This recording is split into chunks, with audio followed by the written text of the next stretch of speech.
Hey Patrick, Neville Applewood here from Snowboard Addiction. How you doing, buddy? Looking at your backside 360 here, got a couple of different things that you can improve. Cool thing you've done is you've actually done your own video analysis here. This is you on the right-hand side and another rider on the left. And you've actually picked out most of the things that you need to do already. So just to reiterate, I know that you've already spotted most of this stuff, is that yes, you're being a little bit hard on your edge, but even more important than that is I want to freeze frame it. I want to freeze frame a couple of things. First thing I want to freeze frame here is I want to see how this guy, and I'll pop a little pin on here, this guy here has his back, oh, my pencil's not working. This guy here has most of his back upright. He's pushed his hips forward, which means that he's keeping most of the weight on top of the board while he's going off for his back three. And what you're doing instead is you're creating edge by leaning forward. You're really putting a lot of edge. And what that's doing, that leaning forward is putting you a little bit off balance.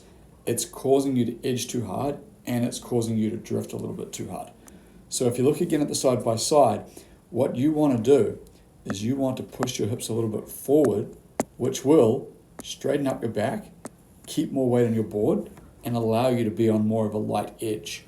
When you're leaning over that far, it really wants to turn the board quickly, which is not ideal in this situation. So if you were to look at me, I'll just stand up to show you.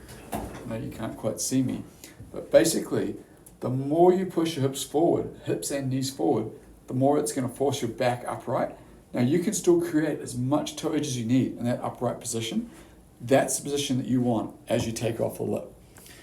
Now there's another thing I also want to point out, is that as you're riding in here, we'll see right now you've already wound up, and the guy in the red jacket hasn't even started to wind up yet. And the guy that's doing it best is the guy in the red jacket. You want to delay that wind up. So basically, as you wind up, as soon as you're wound up, you snap that back. You want to avoid wind up and hold. And if I watch this right now, as you ride in, you're wound up, but hold, you're holding that wind up, okay? And then you're releasing it a little bit early there as well.